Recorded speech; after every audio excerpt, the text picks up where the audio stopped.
आज आपके सामने प्रस्तुत है महाभारत। महाभारत वेद व्यास ने लिखी थी। उसका असली नाम था कृष्ण द्वैपायन और ये 18 अध्यायों में लिखी गई थी। भरत वंश में शांतनु नामक बड़े प्रतापी शासक राजा थे। एक दिन गंगा तट पर आखेट खेलते समय उन्हें गंगा देवी दिखाई पड़ी। शांतनु ने उनसे विवाह करना चाहा। गंगा ने इन्हें स्वीकार कर लिया। शांतनु से गंगा को एक के बाद एक 7 पुत्र हुए, परंतु गंगा देवी ने उन सभी को नदी में फेंक दिया। बाद में जब उन्हें 8वां पुत्र उत्पन्न हुआ तो उसे भी नदी में फेंकने के लिए विरुद्ध शांतनु ने आपत्ति की। गंगा ने अपना विवाह रद्द कर दिया, पर वचन दिया कि वह स्वयं बच्चे का पालन पोषण कर बड़ा कर शांतनु को लौटा देगी। इस बालक का नाम था देवव्रत। गंगा ने ही पाल पोस कर इसे बड़ा किया था। वेद पाठ सिखाया, वशिष्ठ से धार्मिक शिक्षा दिलाई, परशुराम से धनुर्विद्या सिखाई और युवावस्था प्राप्त करते ही शांतनु को बालक सौंपकर स्वयं लौट गई। शांतनु ने अपने पुत्र को युवराज बनाया। 4 वर्ष बीते। एक दिन शांतनु यमुना तट पर शिकार कर रहे थे। उन्होंने नदी के में नाव खे रही एक रूपवती कन्या देखी। वह कन्या दासराज की पुत्री सत्यवती थी। दासराज के पास जाकर शांतनु ने उनकी बेटी से विवाह करने का प्रस्ताव रखा। दासराज ने उत्तर दिया, अपनी बेटी का विवाह आपसे कर सकूं, इससे बढ़कर मुझे और क्या चाहिए। परंतु आपसे जो उसके पुत्र होगा वही आपका उत्तराधिकारी होगा। यदि आप स्वीकार करें तो अवश्य ही मैं आप दोनों का विवाह करा दूंगा। देवव्रत के रहते कोई और उनका उत्तराधिकारी बने, ये बात उन्हें पसंद न आई और निराश होकर वे घर लौट आए। देवव्रत को इस बात का पता चला। अपने पिता की इच्छा पूरी करने के उद्देश्य से वह दासराज के पास गया। देवव्रत ने कहा, आप अपनी पुत्री का विवाह मेरे पिता से कर दें, मुझे राज्य की आवश्यकता नहीं है। इसे सुनकर दासराज ने पूछा, तुम धर्मात्मा हो इसलिए यूं कह सके, तुम्हारे बेटे भी तुम्हारे समान होंगे, ये कौन कह सकता है। देवव्रत बोले, मैं विवाह नहीं करूंगा। ऐसे भीष्म कठोर प्रतिज्ञा करने के कारण ही देवव्रत का भीष्म नाम सार्थक हुआ। शांतनु ने सत्यवती के साथ विवाह किया। उन्हें चित्रांगद और विचित्र वीर्य नामक 2 बालक हुए। ये बालक अभी शिशु ही थे जब शांतनु का देहांत हो गया। पिता के अंतिम संस्कार पूरी कर भीष्म ने चित्रांगद का राज्याभिषेक किया। चित्रांगद घमंडी था। क्या देवता, क्या दानव, क्या मानव, क्या गंधर्व, वह किसी की परवाह नहीं करता था। एक गंधर्व के साथ युद्ध करते करते वह मारा गया। तब अपने छोटे भाई विचित्रवीर्य को भीष्म ने गद्दी पर बैठाया। युवावस्था प्राप्त करने पर भीष्म ने उसके विवाह के लिए प्रयत्न करना प्रारंभ किया। इसी समय काशी नरेश ने अपनी 3 पुत्रियों अंबा, अंबिका और अंबालिका के विवाह के लिए स्वयंवर की घोषणा की। स्वयंवर में उपस्थित होकर भीष्म ने काशी नरेश की तीनों पुत्रियों को साथ ले लिया और प्रतिरोध करने वाले राजाओं को अकेले सामना करके हरा दिया। परंतु जब भीष्म को पता चला कि अंबा पहले ही साल्व नामक व्यक्ति का वर्ण कर चुकी थी, तब उन्होंने उसे साल्व के पास भिजवा दिया, लेकिन साल्व ने अंबा को स्वीकार नहीं किया। अगले जन्म में उसके द्वारा भी भीष्म की मृत्यु की कामना कर अंबा ने तपस्या की। अंबिका और अंबालिका का विवाह विचित्रवीर्य के साथ संपन्न हुआ, परंतु क्षय की बीमारी के कारण अल्पायु में ही विचित्रवीर्य की मृत्यु हो गई। अंबिका ने धृतराष्ट्र और अंबालिका ने पांडु नामक पुत्र को जन्म दिया। धृतराष्ट्र जन्म से अंधे थे। भीष्म ने धृतराष्ट्र और पांडु का पालन पोषण कर शिक्षा दीक्षा दी और उन्हें राज्य संचालन की सभी विधाएं सिखाई। गंधार नरेश सुबल के पुत्र का नाम था शकुनी और पुत्री का नाम था गंधारी। 100 पुत्रों की मां बनने पर गांधारी ने शिव से प्राप्त किया था। भीष्म ने सोचा, यदि गांधारी का विवाह धृतराष्ट्र से हो तो वंश की वृद्धि होगी। भीष्म ने इसके लिए प्रयत्न करना प्रारंभ किया और धृतराष्ट्र के साथ गांधारी का विवाह करने के लिए सुबल सहमत हो गए। पति के अंधेपन की बात ज्ञात होने पर भी गांधारी ने अपनी आंखों पर पट्टी बांध ली और आंख के होने पर भी नेत्रहीन बनकर धृतराष्ट्र की पत्नी बनी। कृष्ण के पिता वासुदेव की एक बहन थी पृथा। राजा कुंती भोज की कोई संतान न थी, इस कारण उन्होंने पृथा को गोद ले लिया। कुंती भोज की पुत्री बनने के कारण उनका नाम कुंती पड़ा। दुर्वासा मुनि एक बार कुंती भोज के घर अतिथि बनकर आए। कुंती की सेवा से प्रसन्न होकर उन्होंने कुंती को मंत्र दिया कि जब भी वह किसी देवता का ध्यान कर उसे पढ़ेगी तो वह देवता उनके समक्ष प्रस्तुत हो जाएगा। मंत्र का प्रभाव जानने की इच्छा से एक दिन सूर्योदय के समय उगते सूर्य का ध्यान कर कुंती ने यह मंत्र पढ़ा। तुरंत उसके सामने सूर्य उपस्थित हुए। उनके अनुग्रह से उसे शीघ्र एक पुत्र उत्पन्न हुआ। जन्म के समय से ही उस शिशु के शरीर पर कवच और कानों में कुंडल थे। यह शिशु उसका पुत्र है, ये जानने पर लोग न जाने क्या कहें। इस पर डर से कुंती ने उस बालक को एक पेटी में रख दिया, फिर पेटी को नदी की धारा में बहा दिया। वह बालक एक सूत के हाथ लगा और उसके घर कर्ण के नाम से पलने लगा। इस घटना के बाद महाराज पांडु ने कुंती के साथ विवाह किया। मद्र देश के राजा की पुत्री माद्री के साथ विवाह कर पांडु ने उसे अपनी दूसरी पत्नी बनाया। अंधे धृतराष्ट्र के शासन काल में अपने बल पराक्रम के द्वारा पांडु ने कई राज्य जीतकर धृतराष्ट्र को दे दिए और हारे हुए राजाओं के पास से अपार संपत्ति नजराने के रूप में ला दी। इसके अतिरिक्त राज्य संचालन की ओर उन्होंने जरा भी ध्यान नहीं दिया। वह अपनी पत्नियों कुंती व माद्री को साथ लेकर वनों में शिकार खेलते हुए अपना समय बिताने लगे। इसी समय एक मुनि ने उन्हें श्राप दिया कि उनकी कोई संतान नहीं हो सकती। उस श्राप के फलस्वरूप पांडु के मन में विरक्ति उपजी। उन्होंने निश्चय किया कि अपनी पत्नियों को बड़े भाई के साथ हस्तिनापुर भेज वे वन में तपस्या करने लगेंगे, परंतु कुंती व माद्री ने अपने पति को अकेला छोड़ देना स्वीकार नहीं किया और उनके साथ ही वे वन में रह गई। जैसे जैसे समय बीतता गया वैसे वैसे पांडु के मन में संतान पाने की इच्छा बलवती होती गई। इसे देखकर कुंती ने पति से कहा कि उसके पास एक मंत्र है जिसकी सहायता से यदि वह किसी भी देवता का ध्यान करे तो वह प्रत्यक्ष होगा और उनके अनुग्रह से वह संतान प्राप्त कर सकती है। पांडु इसके लिए सहर्ष सहमत हो गए। तब मंत्र के बल से कुंती ने यम, वासुदेव और इंद्रदेव का साक्षात्कार प्राप्त कर उनके अनुग्रह से धर्मराज, भीमसेन और अर्जुन नामक पुत्रों को प्राप्त किया। कुंती ने मंत्र की सहायता से ही माद्री ने भी अपनी अश्विनी देव का साक्षात्कार प्राप्त कर उनके अनुग्रह से नकुल, सहदेव नामक जुड़वा बालकों को प्राप्त किया। गांधारी ने गर्भ में जब गर्भपिंड 100 टुकड़ों में बंट गया तो व्यास की सहायता से उन्हें 100 पुत्रों का रूप मिला। सभी बेटे थे। कुंती माद्री के 5 पुत्र पांडव कहलाए। गांधारी के 100 पुत्र कौरव कहलाए।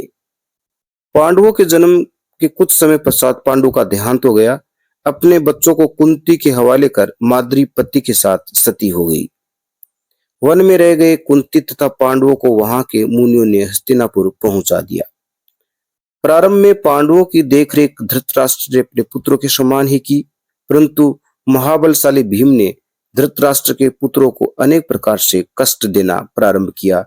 वह अपने कंधे पर 10-10 लोगों को बिठलाकर दौड़ता और उन्हें भूमि पर पटक देता। पीठ छिल जाने इस प्रकार बड़ी क्रूरता से उन्हें जमीन पर घसीटता। जल क्रीड़ा के समय उन्हें पानी में डुबोते, उठाते और रुलाते हुए किनारे पहुंचाता। जब वे फल तोड़ने पेड़ों पर चढ़ते तो भूमि पर गिरे हुए पड़े इस तरह जड़ों के पास से तनों को झकझोरता। ऐसी हरकतों से तंग आकर उसे मार डालने के लिए दुर्योधन ने शकुनी व दुशासन जैसे अपने बंधुओं के साथ मंत्रणा की। एक दिन 100 कौरवों के साथ जल क्रीड़ा कर थक जाने पर गंगा किनारे की ठंडी हवा में भीम सो गया। तब दुर्योधन ने मजबूत लताओं से भीम के हाथ पैर बांधकर उन्हें गंगा में गहरे जल में फिंकवा दिया। पानी का स्पर्श पाते ही भीम की आंखें खुली। एक बार की जोर से अंगड़ाई लेने से उनके सारे बंधन टूट गए। तैरकर वह किनारे आ पहुंचा।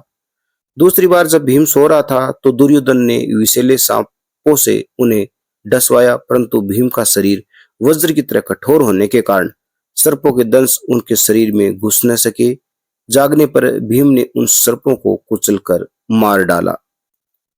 फिर एक बार दुर्योधन ने भीम को विष भरा भोजन खिलवाया, पर भीम ने सारा विष पचा लिया। कृपाचार्य नामक ब्राह्मण गुरु के पास भीष्म ने कौरव पांडव कुमारों को धनुर्विद्या की शिक्षा दिलवाई। हस्तिनापुर शहर के बाहर जब एक दिन कौरव पांडव गेंद खेल रहे थे तो वह गेंद कुएं में जा गिरी। जब बालकों की समझ में न आया कि वे गेंद को किस तरह बाहर निकालें, तो वे एक दूसरे का मुंह ताकने लगे। इसी समय द्रोण नामक व्यक्ति वहां आया। उसने बालकों की परेशानी देखी, धनुष पर एक बाण चढ़ाकर ऐसे छोड़ा कि वह गेंद पर जा लगे। उस बाण को लग सके ऐसा दूसरा, और दूसरे को लगे ऐसा तीसरा बाण छोड़कर बाणों को एक सांकल तैयार कर दी। इस सांकल को पकड़कर खींचने से गेंद बाहर निकल आई। द्रोण की धनुर्विद्या से बालक बहुत प्रसन्न हुए। उन्हें भीष्म के पास ले जाकर बालकों ने सारी बात बताई। भीष्म ने उन्हें बालकों का गुरु नियुक्त कर दिया। कुछ समय बीता। बालकों ने कितनी धनुर्विद्या सीख ली है, इसे जानने के लिए द्रोण ने एक छोटी सी परीक्षा की योजना बनाई। एक वृक्ष की चोटी पर चिड़िया का एक खिलौना रखकर बालकों को उसे दिखाते हुए द्रोण बोले, तुम सब इस चिड़िया को बेधने के लिए धनुष बाण तैयार कर हो जाओ। मैं जिसे बुलाऊंगा वह बेधेगा। अपने धनुषों पर तीर चढ़ाकर चिड़िया की ओर निशाना साधकर सब तैयार हो गए। द्रोण ने धर्मराज से पूछा, चिड़िया का सिर दिखाई देता है तुम्हें? धर्मराज ने उत्तर दिया कि हाँ, दिखाई देता है। द्रोण ने फिर पूछा, क्या तुम्हें वृक्ष का सिरा मैं अथवा तुम्हारे भाई दिखाई दे रहे हैं? धर्मराज ने उत्तर दिया, दिखाई पड़ रहे हैं। द्रोण बोले, तुम्हारी दृष्टि भटक रही है, तुम चिड़िया को बेध नहीं सकते। बाकी के कुमारों से भी उन्होंने ऐसे ही पूछा। सभी ने धर्मराज की तरह ही उत्तर दिया। अकेले अर्जुन ने कहा, मुझे चिड़िया के सिर के अलावा और कुछ दिखाई नहीं दे रहा है। द्रोण ने बाण छोड़ने का आदेश दिया। अर्जुन के बाण से पक्षी का सिर कटकर नीचे आ गिरा। द्रोण ने अर्जुन की कुशलता की सराहना की और उसे धनुर्विद्या के अनेक रहस्य सिखाए।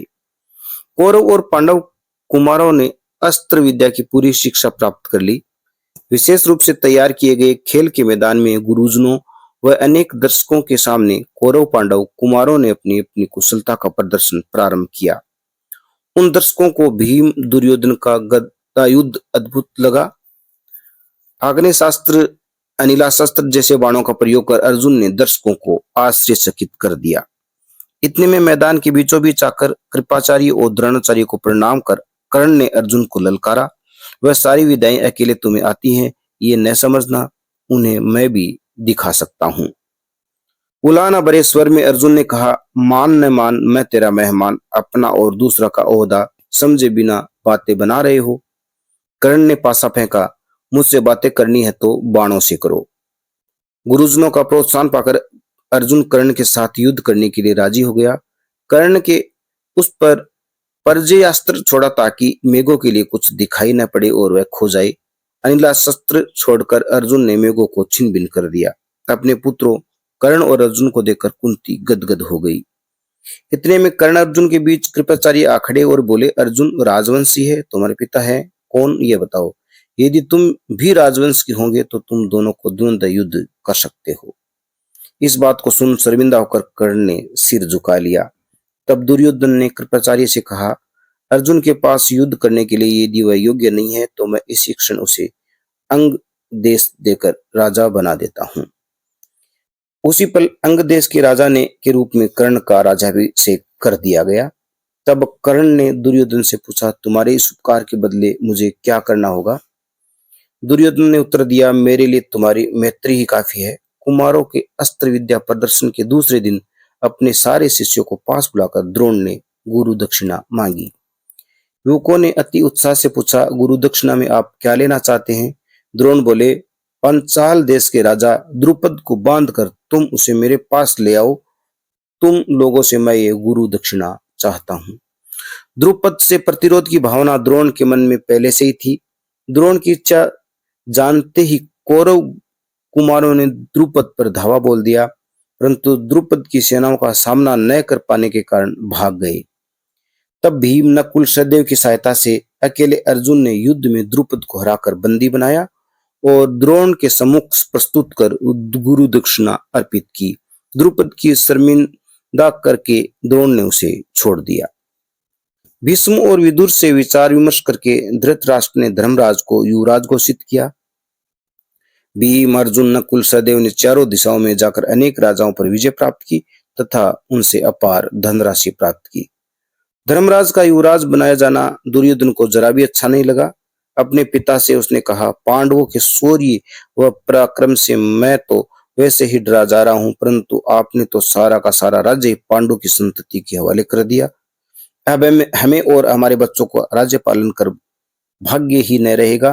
कुंती व पांडवों को आप कुछ समय के लिए वारणावत काशी भेज दें। इसी बीच हम प्रयत्न करेंगे कि प्रजा के मन में वह बात घर कर जाए कि हम ही राजा हैं। पिता ने बात मान ली। वारणावत में पांडवों के लिए लाक्षागृह लाख का भवन बनाने की व्यवस्था की गई। दुर्योधन की चाल थी कि भवन के साथ साथ पांडवों को भी भस्म कर दिया जाए, इसलिए पहले से वहां पहुंचकर पुरोचन ने लाक्षागृह तैयार किया। विदुर को षड्यंत्र का पता चल गया। उन्होंने धर्मराज को रहस्य बताकर सावधान रहने का आदेश दिया। पांडवों की रक्षा के लिए एक व्यक्ति को भी साथ भेजा। उसने जंगल में खुलने वाली सुरंग तैयार कर ली। वारणावत पहुंचने पर धर्मराज ने यह रहस्य अकेले भीम को बताया। एक रात भीम ने स्वयं लाक्षागृह में आग लगाकर सुरंग के रास्ते माता व भाइयों को जंगल में पहुंचा दिया। दूसरे दिन देखने वालों ने सोचा कि महल के साथ साथ पांडव व कुंती भी जलकर भस्म हो गए हैं। वारणावत में कुंती समेत पांडवों के जलकर भस्म हो जाने की खबर हस्तिनापुर पहुंची।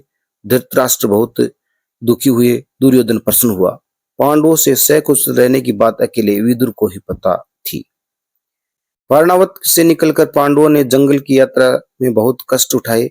बाकी के लोग यदि चल न पाते तो भीम को सबको उठाकर ले जाना पड़ता।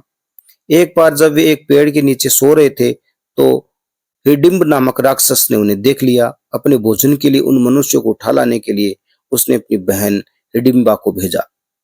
हिडिंबा जब वहां पहुंची तो सोने वालों का पहरा देते हुए भीम जाग रहा था। हिडिंबा ने भीम को बताया कि उसके भाई के कारण उन पर क्या मुसीबत आने वाली है। भीम तुरंत हिडिंब राक्षस के पास गया, उसे युद्ध में हराकर मार डाला। उसके बाद कुंती की अनुमति पाकर भीम ने हिडिंबा को अपनी पत्नी बना लिया। उनका घटोत्कच नामक एक पुत्र पैदा हुआ। कुछ समय के बाद कुंती के साथ पांडव एक चक्रपुरम नामक बस्ती पहुंचे। उन्होंने ब्राह्मण वेश बना लिया तथा एक ब्राह्मण के घर रहने लगे। यहाँ वे भिक्षा मांगकर जीवन यापन करने लगे। बक्कासुर नामक राक्षस शत्रुओं से एक चक्रपुरम की रक्षा किया करता था। इसके बदले बस्ती के लोग प्रतिदिन एक एक घर के हिसाब से बारी बारी बनाकर बक्कासुर के भोजन के लिए एक एक व्यक्ति को भेजा करते थे। जिस ब्राह्मण के घर पांडव टिके थे, एक दिन उस ब्राह्मण परिवार की बारी आ गई। घर के लोगों को अपार दुख में डूबा देखकर सारी स्थिति की जानकारी प्राप्त कर कुंती ने उस दिन बकासुर के भोजन के लिए भीम को भेजा। वहां पहुंचकर भीम ने गांव के बाहर रहने वाले बकासुर राक्षस का वध कर डाला। इन्हीं दिनों उन्हें द्रौपदी के स्वयंवर का समाचार मिला। द्रोण द्वारा पराजित द्रुपद ने एक यज्ञ किया था। द्रुपद की इच्छा थी कि उसे द्रोण का वध कर सकने वाला पुत्र और अर्जुन जैसे पराक्रमी वीर की पत्नी बन सकने योग्य पुत्री प्राप्त हो। उनकी कामना के अनुसार यज्ञ कुंड से धृष्टद्युम्न और द्रौपदी प्राप्त हुए। द्रौपदी का एक नाम कृष्णा था, लेकिन द्रुपद की पुत्री होने के कारण उनका नाम द्रौपदी पड़ा। पांडवों के मर जाने की खबर सुनकर द्रुपद को बड़ी निराशा हुई। संभव है कहीं न कहीं अर्जुन जीवित हो। इस आशा से उन्होंने मत्स्य यंत्र की योजना बनाई। घोषणा कराई कि जो व्यक्ति इस यंत्र को भेद सकेगा उसके साथ वे द्रौपदी का विवाह करेंगी। आकाश में तीव्र गति से यंत्र घूमता रहता। लक्ष्य से साधना असंभव होने पर भी बाण से भी उस यंत्र को भेदना था। पांडव भी द्रौपदी का स्वयंवर देखने चल पड़े। हजारों की संख्या में राजा ब्राह्मण वहां एकत्रित हुए। राजाओं में से कोई भी लक्ष्य साध न सका। लक्ष्य न साध सकने वाले में कर्ण भी शामिल था। ब्राह्मणों के बीच में भी अर्जुन उठा, धनुष पर बाण चढ़ाया और लक्ष्य साध कर मत्स्य यंत्र भेद दिया। इस तरह द्रौपदी को जीत लिया। पांडव द्रौपदी को अपना निवास पर ले आए। माँ को आवाज दी, भिक्षा ले आए हैं माँ। आदत के अनुसार कुंती बोली, पांचों लोग आपस में बांट लो। पर उसके बाद जब सच पता चला तो वह बहुत दुखी हुई। एक तो माँ की बात झूठी साबित न हो और दूसरी सबके मन में द्रौपदी के प्रति अनुराग उत्पन्न होने के कारण पांचों भाइयों ने द्रौपदी के साथ विवाह करना निश्चित किया। उन्होंने निर्णय किया कि वह एक एक वर्ष एक एक पति के साथ रहेगी। द्रौपदी का विवाह हो जाने पर बात जाहिर हो गई कि लाक्षागृह की आग में पांडव भस्म नहीं हुए थे। द्रुपद के जमाता बनने के कारण उनकी शक्ति बढ़ी, इसलिए अब किसी अन्य उपाय द्वारा उसका अहित करने की दुर्योधन ने ठान ली। दुर्योधन को समझा बुझाकर पांडवों को आदरपूर्वक हस्तिनापुर बुलवाने के लिए भीष्म ने योजना बनाई। हस्तिनापुर लौटे पांडवों को भरी सभा में धृतराष्ट्र ने आधा राज्य देकर उनके रहने के लिए खांडवप्रस्थ नामक स्थान देने के लिए निश्चय किया। कृष्ण को साथ लेकर पांडव खांडवप्रस्थ गए, लेकिन वहां कोई उल्लेखनीय नगर न था। इंद्र की अनुमति से कृष्ण ने विश्वकर्मा को बुलाकर एक सुंदर नगर का निर्माण कराया, वही इंद्रप्रस्थ कहलाया। 500 भाइयों में से किसी एक के घर जब द्रौपदी रह रही हो, तब बाकी के लोग उस घर में प्रवेश नहीं कर सकते थे। प्रवेश करने पर 12 महीनों तक उन्हें तीर्थ यात्रा करते रहने का नियम था। एक बार द्रौपदी के घर में अर्जुन प्रवेश कर गए। इस नियम के अनुसार उन्हें तीर्थ यात्रा करनी पड़ी। इन तीर्थ यात्राओं के दौरान अर्जुन को कई विचित्र अनुभव हुए। गंगा द्वार के पास जब अर्जुन स्नान कर रहा था, तो उसे उपली नामक एक नाग कन्या दिखाई पड़ी। अर्जुन ने उससे विवाह कर लिया। उससे उन्हें इरावत नामक पुत्र प्राप्त हुआ। उसके बाद अर्जुन मनलूरपुर पहुंचा। उस नगर में राजा चक्रवाहक ने अर्जुन का अतिथि सत्कार किया। अर्जुन ने उसकी पुत्री चित्रांगदा से विवाह करने का प्रस्ताव रखा। राजा के कोई पुत्र न होने के कारण उन्हें शर्त रखी कि कोई प्रपौत्र भी उसका उत्तराधिकारी बने। अर्जुन ने चित्रांगदा के साथ विवाह कर लिया। उनके बब्रुवाहन नामक पैदा पुत्र होने तक अर्जुन को वहीं रहना पड़ा और उसके बाद अर्जुन ने फिर तीर्थ यात्रा प्रारंभ की। द्वारिका के समीप प्रभास नामक तीर्थ स्थान में जब अर्जुन वास कर रहा था, तब कृष्ण उससे मिलने आए। कृष्ण ने भांप लिया कि उनकी बहन सुभद्रा के साथ अर्जुन विवाह करना चाहता है। अर्जुन को यति का भेष धारण करवाकर कृष्ण उसे अपने साथ द्वारिका ले गए। अर्जुन की सेवा करने का भार सुभद्रा पर पड़ा। पशुपति उत्सव में भाग लेने सारे यादव एक दिन अंतर्द्वीप गए। तब अर्जुन सुभद्रा को इंद्रप्रस्थ ले गया। वहां इन दोनों का विवाह संपन्न हुआ। सुभद्रा और अर्जुन के पुत्र का नाम अभिमन्यु था। द्रौपदी के 5 पुत्र हुए, वे उप पांडव कहलाए। ये 6 लोग ही पांडवों की संतान थे। ग्रीष्म काल में एक दिन बड़ी गर्मी पड़ रही थी। कृष्ण और अर्जुन पेड़ों की ठंडी छांव में टहलते टहलते खांडव वन में समीप जा पहुंचे। जब वे एक निकुंज के पास आए, तो एक ब्राह्मण उनके निकट आकर बोला, महोदय, खाना खिलाइए। कृष्ण और अर्जुन ने पूछा, तुम्हें कैसा भोजन चाहिए, बताओ, खिलवाएंगे। उसने उत्तर दिया, मैं अग्नि हूँ। इस खांडव वन को खाने का मैंने कई बार प्रयत्न किया। इंद्र का मित्र तक्षक नामक नागेंद्र इस वन में रहता है। इंद्र ने हर बार वर्षा करवाकर मेरा प्रयत्न असफल कर दिया। इस खांडव वन को भस्म करके मैं आप लोग मेरी सहायता कीजिए। अर्जुन ने कहा, हम दोनों के पास अनुकूल रथ, अस्त्र शस्त्र आदि हो तो इंद्र के साथ युद्ध करके हम तुम्हारी सहायता कर सकेंगे। तब अग्निदेव ने एक दिव्य रथ, कांडीव नामक धनुष, चाहे मनमाने वाण छोड़ने पर भी रीता न होने वाला तूणीर अर्जुन को तथा सुदर्शन चक्र, कामोद्री नामक गदा कृष्ण को प्रदान किया। सुदर्शन चक्र अति विचित्र है। शत्रुओं पर इसका प्रयोग करे तो वह शत्रु वध कर कृष्ण के पास वापस जाता है। इसके बाद अग्निदेव ने खांडव वन का दहन प्रारंभ किया। इसका पता चलते ही इंद्र ने विष्णु वृष्टि कराई, परंतु अर्जुन ने खांडव वन के ऊपर वाणों से एक ऐसा पुल बना दिया कि वर्षा की एक बूंद भी खांडव वन पर न गिर सकी। खांडव वन के साथ उनमें रहने वाले लाखों प्राणी राख हो गए। इससे जीवित बाहर निकल सकने वाला एकमात्र व्यक्ति था यम। वह दानवों का विश्वकर्मा था। शिल्प कला में उसकी निपुण अद्वितीय थी। अर्जुन ने उसे जीवित बाहर आने दिया। अपनी कृतज्ञता व्यक्त करते हुए बोला, यदि आपके लिए कुछ निर्माण कार्य हो तो आगे दे बना दूं। कृष्ण ने मांग पेश की, देवों के सभा भवन की तरह एक सभा भवन धर्मराज के लिए भी बना दो। अंतहीन मणि मुक्ताओं का प्रयोग कर अद्भुत शिल्प चातुर्य के साथ यम ने पांडवों के लिए सभा भवन का निर्माण किया। इसको मय सभा का नाम मिला। धर्मराज के पास एक दिन नारद आए तथा राजसूय यज्ञ करके चक्रवर्ती राजा बनकर राज्य करने के लिए उन्हें उत्साहित करने लगे। भाइयों ने नारद की बात की पुष्टि की। कृष्ण ने भी इस कार्य में मदद देना स्वीकार किया। परंतु धर्मराज के साम्राज्य संचालन करने का अत्यधिक विरोध करने वाला व्यक्ति था जरासंध। वह बड़ा बलशाली और अनेक राजाओं का नायक भी था। कृष्ण ने धर्मराज से कहा कि जरासंध को बिना हमारे पांडवों का दिग्विजय होना संभव नहीं है और उसे साध सकने वाला उपाय भी उन्होंने सूझा। कृष्ण, भीम व अर्जुन ने ब्राह्मण का वेश धारण किया और मगध राज्य में गिरिवज्रपुर के लिए चल पड़े। शत्रु यदि द्वार से प्रवेश करते तो एक फेरी अपने पास बच जाती, इसलिए तीनों परकोटा लांघकर जरासंध के महल में प्रवेश किया। उस समय अपने बंदी राजाओं में से कुछ की बलि चढ़ाकर ब्राह्मणों की पूजा पूरी कर ली। जरासंध उन्हें दान दक्षिणा दे रहा था। कृष्ण, भीम और अर्जुन को भी उसका मांगा दान देने को वह तत्पर था। कृष्ण ने जरासंध से कहा, हम तुमसे युद्ध करना चाहते हैं। अति पराक्रमी जरासंध ने उन तीनों में से अपनी बराबरी के दिखाई पड़ने वाले भीम को चुना और युद्ध में उसके द्वारा मारा गया।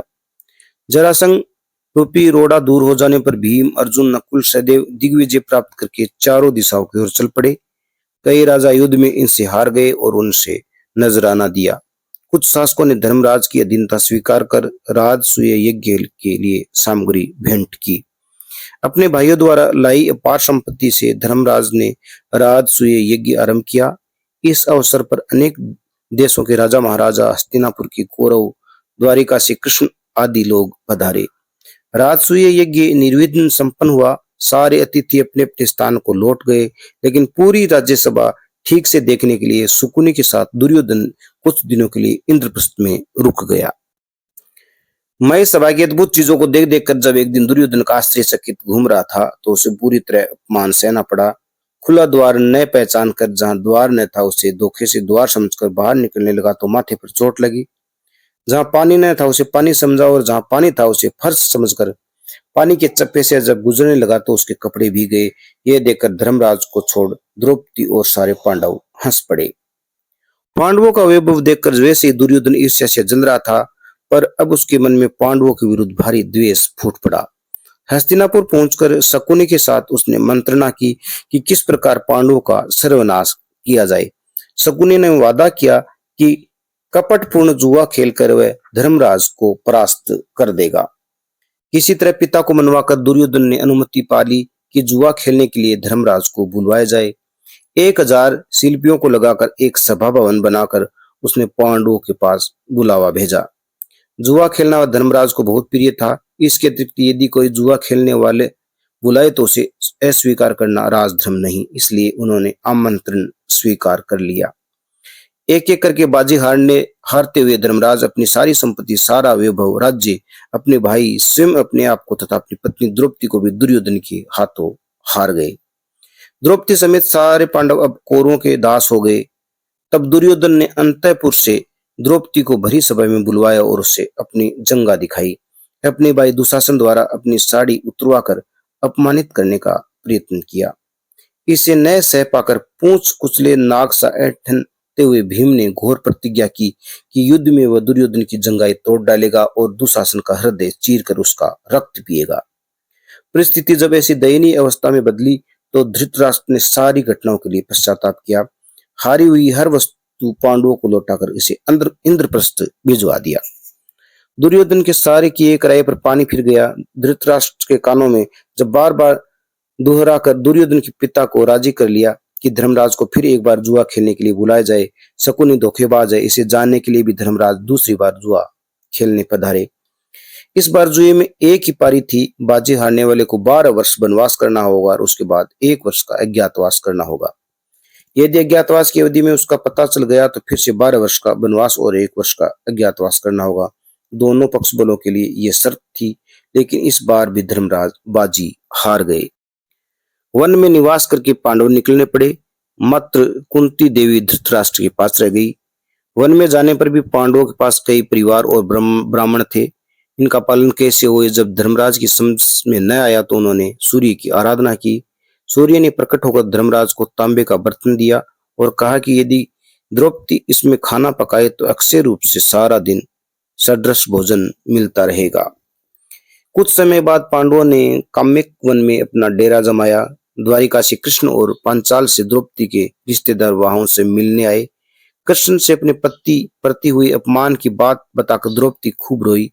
कृष्ण ने द्रौपदी को समझाया कि यदि वे इस समय वहां होते तो ऐसा सब न घटता, पर वे युद्धों में उलझे थे, फिर भी उनके कष्टों का निवारण अवश्य होगा। जब सहानुभूति दर्शाने के लिए आए हुए लोग अपने आप स्थान को लौट गए तो पांडवों ने अपना निवास द्वैत वन में बदल दिया। पांडवों के मन में एक सोच थी, यदि कौरवों के साथ उनकी लड़ाई छिड़ी तो भीष्म, कृपाचार्य, द्रोणाचार्य, अश्वत्थामा जैसे महारथी दुर्योधन के पक्ष में ही रहेंगे। उन्हें जीतना कोई खिलवाड़ नहीं है। व्यास ने उन्हें किसी एक वन में अधिक समय तक न रहने की सलाह दी थी, इसलिए पांडव फिर से काम्यक वन लौट आए। यहाँ धर्मराज ने अर्जुन को एक मंत्र दिया और इसकी सहायता से दूसरे शस्त्र प्राप्त करने के लिए भेजा। कवच, धनुष, बाण और अन्य आयुधों से लेस हो अर्जुन ईशान्य दिशा की ओर गया। हिमाचल में गंधमादन पर्वतों को लांघकर जाते समय जब इंद्र ने दर्शन हुए तो इंद्र ने कहा, यदि तुम्हें दिव्यास्त्र चाहिए तो पहले शिव को प्रश्न कर लो। इतना कहकर वे अंतर्धान हो गए। अर्जुन ने शिव की तपस्या प्रारंभ की। तब पार्वती व शिव की रात दंपति के रूप में वहां आए। इतने वहां एक सुअर आया। शिव और पार्वती ने एक ही समय पर उस पर बाण छोड़ा। मैंने मारा है, नहीं मैंने मारा है कहकर दोनों ने बहस छिड़ी और वे लड़ पड़े। इस लड़ाई में शिव के सामने अर्जुन का बल पराक्रम जरा भी काम न आया। तब भी शिव ने अर्जुन के धैर्य और साहस की प्रशंसा की और अपने असली रूप में प्रकट होकर अमोघ पाशुपत अस्त्र अर्जुन को प्रदान किया। शिव ने अंतर्धान होते ही देवलोक के इंद्र का रथ अर्जुन के पास आया, जिसमें चढ़कर अर्जुन इंद्र की नगरी अमरावती पहुंचे। स्वर्ग कैसा होता है इसे अर्जुन ने अपनी आंखों से देखा।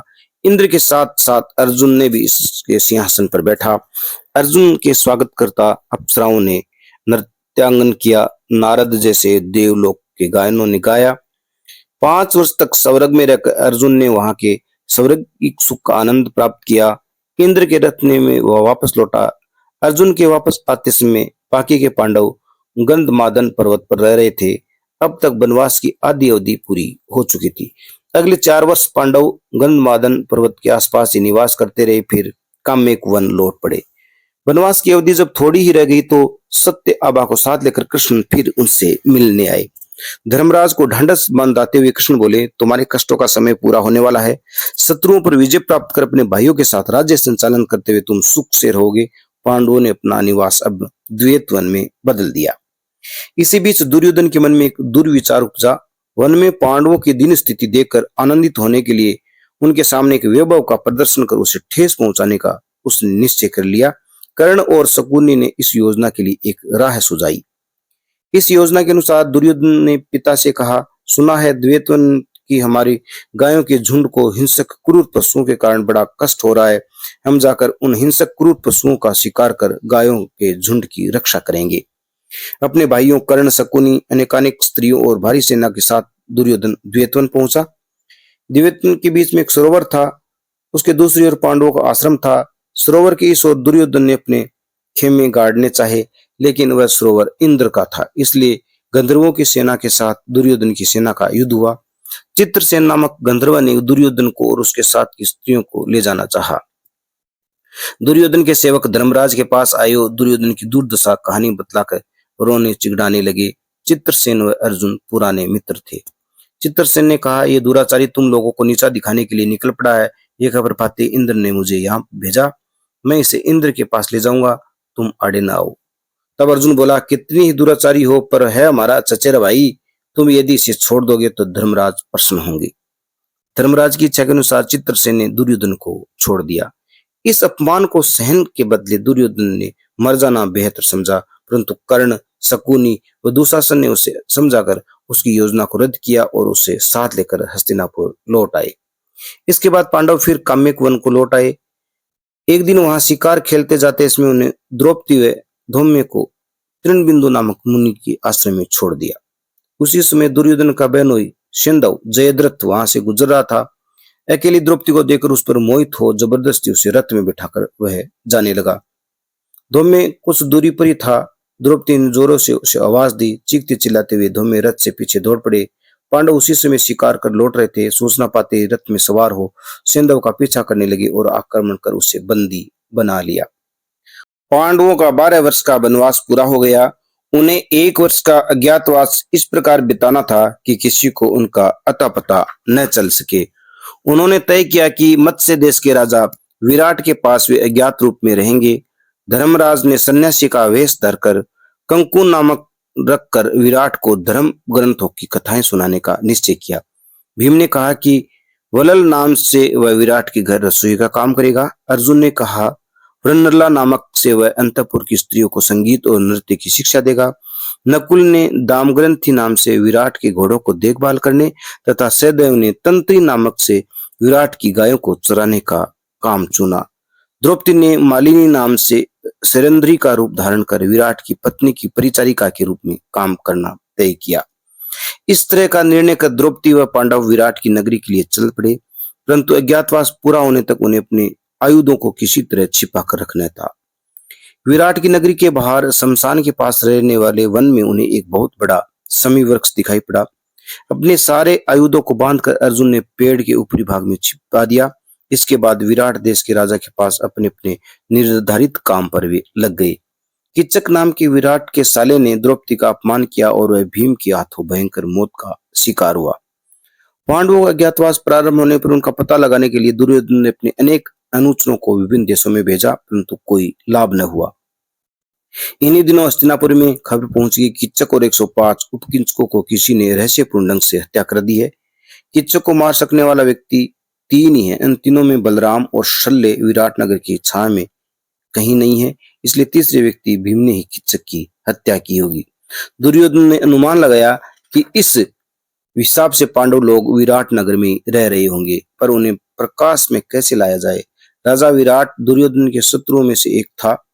विराट की गायों के झुंड को पकड़ लेने से विराट की ओर से पांडव लड़ने आएंगे तो उन्हें पकड़ा जा सकता है। तब उन्हें फिर से 12 वर्ष के वनवास और 1 वर्ष के अज्ञातवास के लिए भेजा जा सकता है। विराट की गायों को पकड़ने के लिए त्रिग्रत का राजा सुश्रमा राजी हुआ। वह विराट का पड़ोसी था। इधर किच्चक के हाथों हारा हुआ भी था। गायों के झुंड की रक्षा के लिए यदि पांडव युद्ध करके आए तो उन्हें पहचान सकता था। अपनी सेनाओं को साथ ले सुश्रमा दक्षिण की ओर और उसने गायों के झुंड को पकड़ लिया। विराट अपनी सेनाओं को ले सुश्रमा से लड़ने गया। दोनों सेनाओं के बीच युद्ध हुआ। इस युद्ध में विराट सुश्रमा के हाथों पकड़ा गया। धर्मराज ने भीम से कहा, तुम जाकर विराट को छुड़ा लाओ। पेड़ों को उखाड़ कर यदि पीटना शुरू करोगे तो पता लगेगा कि तुम भीम हो। नकुल सदैव को चक्र रक्षक के रूप में लेकर रथ पर चढ़कर अन्य योद्धाओं की तरह युद्ध करो। इस तरह भीम ने सुश्रमा के साथ भयंकर युद्ध किया। सुश्रमा व उसकी गायों को पकड़ कर वे विराट को छुड़ाकर ले आए। इसी बीच कौरव सेनाएं उत्तर दिशा की ओर से आकर उधर की विराट की गायों के झुंड को पकड़ कर ले गई। इस घटना के घटते समय विराट नगर के विराट के पुत्र उत्तर के सिवा योद्धा के नाम पर कोई व्यक्ति नहीं था। उत्तर कुमार बोला, इसी क्षण मैं कौरव के साथ टुकड़े टुकड़े कर सकता हूं, परंतु मेरे पास योग्य सारथी नहीं है। इसे सुनकर द्रौपदी हंसती हुई उत्तरा के पास जाकर बोली, तुम्हारे बड़े भाई को सारथी की आवश्यकता है, कह दो वरनला को ले ले। उत्तर पहले तो सुखचाया कि वरनला को भला रथ हाँकना क्या आएगा, लेकिन अंत में वह मान गया। युद्ध के लिए तैयार होकर उत्तर रथ पर सवार हुआ। अर्जुन रथ हाँकने लगा। रथ के शमशान तक पहुंचने पर गायों को हाँक कर ले जाती हुई महासमुद्र की कौरव सेनाएं उत्तर की ओर दिखाई पड़ी। तुरंत पागल की तरह देखते हुए सिर फिरे व्यक्ति सा वह बोलने लगा, बाप रे बाप, इस सेना में भीष्म, द्रोण, कृपाचार्य, सैंधव, शकुनी, कर्ण और न जाने कितने महारथी होंगे। मैं बच्चा, मैं इन सबको भला कैसे जीत सकूंगा। व्यर्थ निंदित होते ही चला गया आया। वरनला रथ पीछे मोड़ लो। उसे समझा बुझाकर अर्जुन ने रथ आगे बढ़ाया। हड़बड़ाकर उत्तर रथ से कूदा और नगर की ओर भागने लगा। अर्जुन ने झपटाकर उसे पकड़ा और रथ के पास लाकर बोला, तुम्हें युद्ध करने से डर लगता है, तुम रथ हाँको, मैं लड़ूंगा। यह कहते कहते समी वृक्ष के पास रथ हाँका लाया। उत्तर से उसने कहा, इस समी वृक्ष पर पांडवों ने अपने आयुध छिपा रखे हैं, इनमें से केवल गांडीव निकालकर बाकी वही रखकर नीचे जाओ। वरनला ही अर्जुन है, इसे जानने ते ही उत्तर बोला, तुम कौन हो, ये जाने बिना ही मैं न जाने क्या क्या कह गया, मुझे क्षमा करो। रथ पर सवार हो कौरव सेना की ओर बढ़ते हुए शंख ध्वनि पर जब अर्जुन ने गांडीव की प्रत्यंचा चढ़ाई तो द्रोण ने दुर्योधन से कहा, ये आने वाला अर्जुन ही है। दुर्योधन बोल उठा, तब तो हमारी चाल चल पड़ी। अज्ञातवास पूरा होने से पहले ही पांडवों का पता चल गया। अब उन्हें फिर से वनवास और अज्ञातवास के लिए भेजा जा सकता है। भीष्म बोले, कल की 13 वर्ष पूरे हो चुके हैं, इसी से अर्जुन बाहर आया है। उन्होंने आगे कहा कि पांडवों को अपना राज्य देकर उनके साथ संधि कर लेने में ही भलाई है। दुर्योधन ने उत्तर दिया, उनकी और हमारी संधि कैसी? युद्ध करूंगा पर उन्हें राज्य न दूंगा। अर्जुन ने अकेले कर्ण, द्रोण, कृपाचार्य, भीष्म, दुर्योधन के साथ युद्ध किया। कौरव सेनाओं को वापस भेजकर गायों के झुंड को छुड़ा लिया। अपने गांडीव को फिर समी वृक्ष में छिपाया और उत्तर को रथ पर बिठाया। स्वयं रथ हाँकते हुए वह नगर में वापस आया। इसके बाद पांडवों ने सारा रहस्य विराट के सामने खोल दिया। घबराहट के मारे विराट ने धर्मराज के पैरों पर गिर साष्टांग प्रणाम किया। सुदेशना को भी पता चला गया कि सुरेंद्र ही द्रौपदी है। कुमार उत्तर के कहते ही विराट ने अपनी कन्या उत्तरा को सजाकर बुलवाया और उसे अर्जुन की पुत्रवधू बनाना चाहा। अर्जुन ने भी उसे पुत्रवधू के रूप में स्वीकार करना चाहा। सुभद्रा व अर्जुन के पुत्र अभिमन्यु के साथ उत्तरा का विवाह बड़ी धूमधाम से संपन्न हुआ। समीवृक्ष से अपने आयुधों को निकालकर पांडवों ने उपलाव्य नामक स्थान से अपना डेरा जमाया। वहां द्वारिका से कृष्ण, बलराम, सात्यकी, सुभद्रा, अभिमन्यु आदि लोग आए। अभिमन्यु का विवाह हो जाने पर वहां पधारे सारे गुरुजन ये जगह बैठकर मनोविनोद कर रहे थे तो सबको संबोधित करते हुए कृष्ण ने चर्चा छेड़ी। कपटी जुए में हारकर पांडवों ने 12 वर्ष का अति कठोर वनवास और 1 वर्ष का अज्ञातवास भोगा है। अब न्यायपूर्वक उन्हें उनका राज्य मिल सके ऐसा कोई रास्ता ढूंढना होगा। राज्य में से उसका हिस्सा उन्हें दे देने की बात कौरवों से कहने के लिए योग्य व्यक्ति को भेजना ही मुझे ठीक जचता है। बलराम इसके लिए सहमत हुए, लेकिन कृष्ण के छोटे भाई सात्विक व द्रुपद ने युद्ध करके राज्य जीतना ही राजधर्म माना। फिर द्रुपद ने कहा कि वे दूत के रूप में अपने पुरोहित को हस्तिनापुर भेजेंगे। युद्ध रोका नहीं जा सकता। इस विश्वास से उत्तरा अभिमन्यु की विवाह के लिए आमंत्रित राजाओं ने अपनी अपनी सेनाओं के संगठन करना शुरू किया। कृष्ण व अन्य यादव द्वारिका लौट आए। दुर्योधन भी युद्ध के लिए तैयारी में जुट गया। कृष्ण को अपने पक्ष में आने का बुलावा देने वह स्वयं द्वारिका के लिए रवाना हुआ। जब वह वहां पहुंचा तो कृष्ण सो रहे थे। कृष्ण के सिराने ऊंचे आसन पर दुर्योधन बैठ गए। दुर्योधन के आने से कुछ देर बाद अर्जुन भी इसी काम के लिए आया। वह कृष्ण के पैरों के पास खड़ा रहा। नींद खुलते कृष्ण ने पहले अर्जुन को और पहले उसके बाद दुर्योधन को देखा और उसके आने का कारण पूछा। दुर्योधन ने कहा, युद्ध में तुम्हारी सहायता चाहिए, पहले आने वाला व्यक्ति मैं हूं। कृष्ण ने दुर्योधन से कहा, तुम पहले पहुंचे पर मैंने पहले अर्जुन को देखा, इसलिए दोनों की सहायता करना मेरा धर्म है। मेरी बराबरी करने वाले योद्धा हमारे पास 10,000 हैं। वे एक और, मैं अकेला दूसरी ओर। पर युद्ध में मैं किसी युद्ध हथियार को हाथ न लगाऊंगा। छोटा होने के नाते उसे अधिकार है मांगने का। अर्जुन ने कृष्ण को मांगा। दुर्योधन अति प्रसन्न हुए। वह बलराम के पास गया। बलराम ने 2 टुक बात कह दी, तुम लोग आपस में लड़ते रहो, मैं किसी का साथ नहीं दूंगा। अर्जुन ने मांग की कि युद्ध के समय कृष्ण उसके सारथी बने। कृष्ण ने इसे स्वीकार किया और वे अर्जुन के साथ धर्मराज के पास पहुंचे। माद्री के बड़े भाई नकुल सहदेव के मामा शल्य ने दुर्योधन की सेवाओं से प्रसन्न हो उसके पक्ष में रहना तय किया। इस पर धर्मराज ने शल्य से कहा, आप एक सहायता करें। कर्ण और अर्जुन का जब युद्ध होगा तो कर्ण अवश्य ही आपको अपना सारथी बनाएगा। तब कर्ण का उत्साह भंग करते हुए अर्जुन की सहायता कीजिए। शल्य ने ये स्वीकार किया। इसी बीच द्रुपद ने पुरोहित से हस्तिनापुर जाकर धृतराष्ट्र की सभा में कहा, जो कुछ हुआ है सबको ज्ञात है। पांडवों को बुलाकर राज्य का उसका हिस्सा उन्हें देकर आप लोग हिलमिल कर रहे हैं। इस दूत के उत्तर से धृतराष्ट्र में संजय को दूत बनाकर पांडवों के पास भेजा। वहां पहुंचकर संजय ने सबको नमस्कार किया और कहा, युद्ध न हो ऐसा कुछ कीजिए। धर्मराज बोले, हमारी भी इच्छा युद्ध करने की नहीं है, पर धृतराष्ट्र यदि शांति चाहने वाले हों तो क्यों नहीं अपने पुत्रों से कहें कि हमारा हिस्सा हमें दे दें। संजय ने उत्तर दिया, कौरव दुराचारी बनकर अपना हिस्सा यदि आपको नहीं देते हैं तो युद्ध करके रक्त रंजित अन्न खाने की अपेक्षा भीख मांगकर जीना ही आप जैसे भले लोगों का धर्म है। धर्मराज ने उत्तर दिया, कौरव यदि पापी बन गए हैं तो उनका नाश करना अधर्म नहीं, युद्ध करना राजधर्म है। हस्तिनापुर पहुंचकर संजय ने धर्मराज की बातें धृतराष्ट्र को सुना दी। इसके दूसरे दिन धर्मराज ने कृष्ण को अपना दूत बनाकर हस्तिनापुर भेजना तय किया। भरी सभा में कृष्ण ने धृतराष्ट्र से कहा, पांडव तुम्हें अपने माता पिता सा मानते हैं। उनसे भूल हुई हो तो उन्हें डांटने योग्य व्यक्ति तुम ही हो। उन्होंने ये नियम का पालन कर वनवास और अज्ञातवास झेला है। राज्य का आधा भाग उन्हें देने का भार अब तुम पर है। इस पर दुर्योधन ने अड़ंगा डाला। उसने साफ साफ कह दिया कि सुई की नोक के बराबर की भूमि भी वह नहीं देगा। कुंती के पास जाकर सारे समाचार पांडवों के पास भेज दिए गए।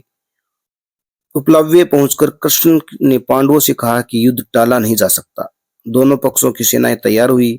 7 अक्षौणिक सेना पांडवों की थी, 11 अक्षौणिक सेवाएं कौरवों की थी। एक अक्षौणी में 21,870 रथ, 65,610 अश्व और 1,09,350 पैदल सैनिक होते थे। धर्मराज ने धृष्टद्युम्न को अपनी सेना का सेनापति बनाया। दुर्योधन ने अपनी सेना का सेनापति भीष्म को बनाया।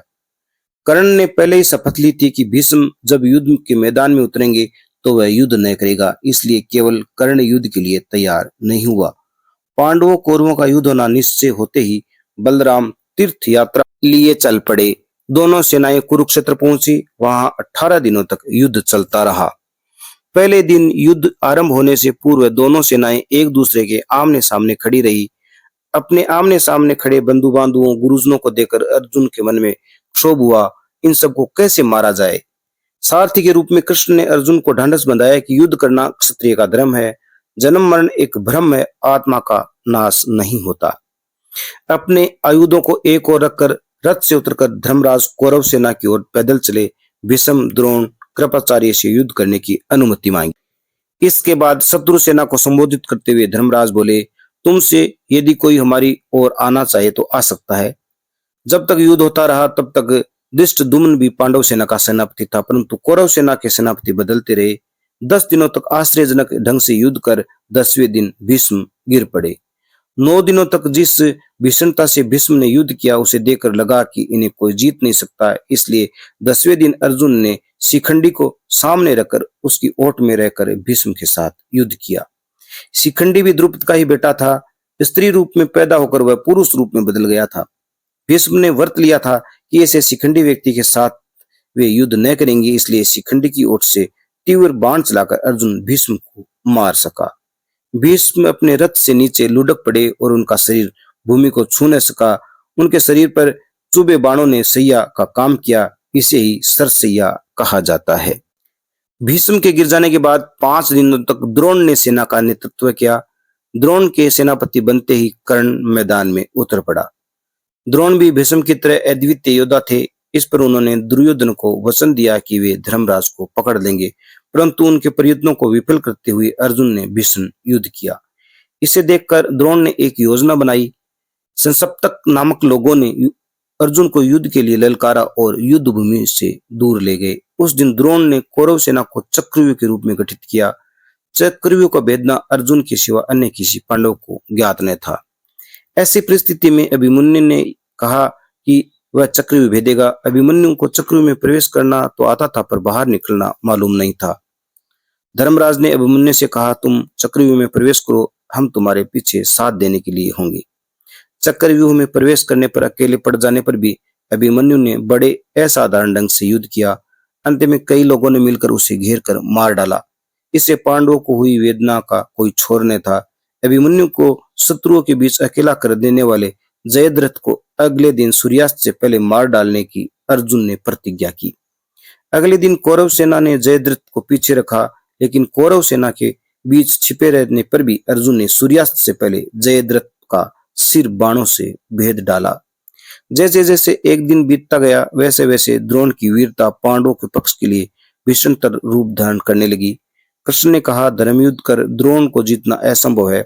अश्वत्थामा की मृत्यु की खबर पाने पर ही द्रोण को निराशा होगी। भीम ने अश्वत्थामा नामक हाथी को देखा था। इसे मन में रखकर द्रोण के समीप जाकर भीम चिल्लाया, अश्वत्थामा मर गया। बेटे की मृत्यु को वार्ता से हतोत्साहित हो धर्मराज दिखाई पड़ने पर द्रोण ने पूछा, क्या यह सच है? उन्हें विश्वास था कि धर्मराज झूठ नहीं बोलते। कृष्ण के उकसाने पर धर्मराज ने उसे धीमे स्वर में कहा, अश्वत्थामा के मरने की बात सच है, लेकिन वह नर नहीं था, हाथी था। इसे द्रोण शोक के कारण ठीक ठीक सुन न सके और उन्होंने यही समझा कि उसका पुत्र अश्वत्थामा मारा गया है। द्रोण शोकाकुल हो गए। अस्त्रों की याद जाती रही। आयुधों को छोड़कर वे योग मुद्रा में बैठ गए। तब धृष्टद्युम्न ने उसका वध कर दिया। पिता की हत्या की खबर सुनकर अश्वत्थामा ने रौद्र रूप धारण कर उस दिन पांडव सेना को गाजर मूली की तरह काट दिया। द्रोण के मर जाने पर युद्ध के 16वें दिन कर्ण कौरव सेना का सेनापति बना और 2 दिन तक युद्ध किया। सेनापति का पद संभालते ही कर्ण ने दुर्योधन से कहा, अर्जुन का सारथी कृष्ण है।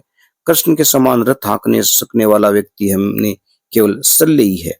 हे महाराज, रथ हाँकने में तुम तो कृष्ण से बढ़कर हो। दुर्योधन की इस प्रशंसा से सल्ले फूला न समाया और रथ हाँकने के लिए राजी हो गया। रथ पर सवार होते ही कर्ण ने कहा, अर्जुन जहां पर भी हो वहीं मेरा रथ ले चलो। क्षण भर में मैं अर्जुन और बाकी के पांडवों को मारकर दुर्योधन के हाथों विजयश्री दूंगा। हंसकर खिल्ली उड़ाते हुए तथा कर्ण को निरुत्साहित करते हुए सल्ले ने टीका टिप्पणी की, अर्जुन को तुम मारोगे? पांडव किस प्रकार युद्ध करते हैं, यदि देख लो तो तुम ऐसी घमंड भरी बातें न करोगे। 17वें दिन भी लड़ाई के में भीम ने दुशासन को बड़े विकराल रूप में मारा। उसकी छाती चीरकर उसका रक्त पिया और उसका सिर काट डाला। उस समय जिसने भी भीम को देखा वह उसे राक्षस समझकर मारे डर के भाग खड़ा हुआ। उसी दिन अर्जुन के हाथों कर्ण भी मारा गया। उन दिनों के द्वंद्व युद्ध के समय कर्ण ने रथ का एक पहिया भूमि में धंस दिया। कर्ण जब उसे ऊपर उठाने लगा तो दूसरा पहिया भी धंस गया। तब कर्ण ने कहा, अर्जुन पहिया ऊपर उठाने तक बाण न छोड़ो, अधर्म युद्ध न करो। लेकिन कृष्ण ने प्रोत्साहन पर रथ का पहिया उठाने से पहले ही अर्जुन ने कर्ण का वध कर दिया। एक चौड़े बाण से कर्ण का सिर काट गिराया। कर्ण की मृत्यु से पांडवों को जितना आनंद हुआ कौरवों को उतना ही संताप हुआ। दुर्योधन के तो दुख की सीमा न रही। युद्ध का आखिरी दिन दुर्योधन से कृपाचार्य बोले, हमारे अपने सभी अभिष्ट जन तो रहे नहीं, अब किसके लिए ये युद्ध?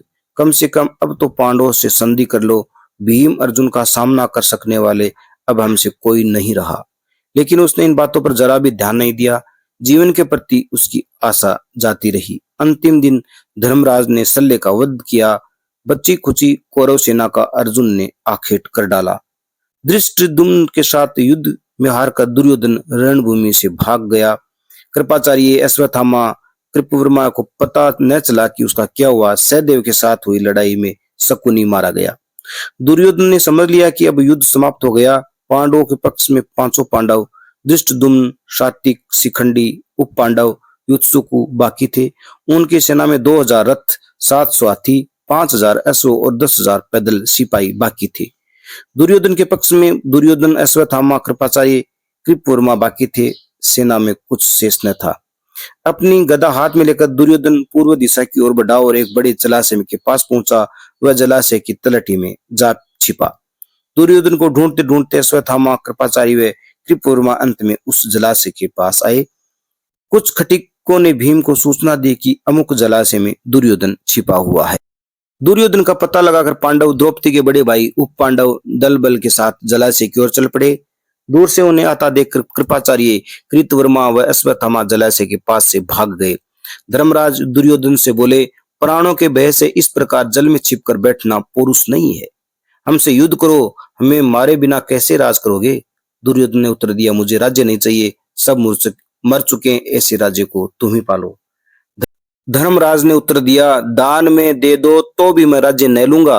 क्षत्रिय धर्म के अनुसार तुमसे युद्ध में जीत कर राज्य करूंगा। धर्मराज ने जब कहा कि हम में से किसी एक के साथ युद्ध करके यदि दुर्योधन जीतोगे तो उसे हम विजय मानेंगे, तो दुर्योधन का पौरुष जाग उठा। वह जलाशय से बाहर निकला। भीम के साथ गदा युद्ध करने के लिए वह राजी हो गया। गदा युद्ध में भीम और दुर्योधन बराबरी के योद्धा थे। कृष्ण ने अर्जुन से कहा कि न्यायपूर्ण युद्ध कर दुर्योधन को भीम न मार सकेगा। तब भीम को दिखाई पड़ सके इस प्रकार अर्जुन ने अपनी बाह जांग ठोकी। संकेत समझकर मौका पाते अपनी गद्दा से भीम ने दुर्योधन की दोनों जांघें तोड़ डाली। दुर्योधन गिर पड़ा। भीम ने उसका सिर काट डाला, परंतु दुर्योधन तुरंत मरा नहीं। उसके गिर जाने की खबर सुनते ही बचे हुए तीनों कौरव योद्धा उसे देखने आए। अश्वत्थामा ने दुर्योधन को वचन दिया कि बचे हुए पांडवों को वह रात में समाप्त कर देगा। उस रात अश्वत्थामा, कृपाचार्य व कृतवर्मा ने कवच धारण कर रात के समय पांडवों के शिविर में प्रवेश किया। सोते हुए धृष्टद्युम्न, युधामन्यु, उत्यमेजु, शिखंडी 5 उप पांडवों की अश्वत्थामा ने हत्या कर दी। सारा शिविर अस्त व्यस्त हो गया। सिर्फ जीवित बचे पांडव, सत्यकी और कृष्ण। अपने मित्रों से प्राप्त खबर सुनकर दुर्योधन ने प्राण त्यागे।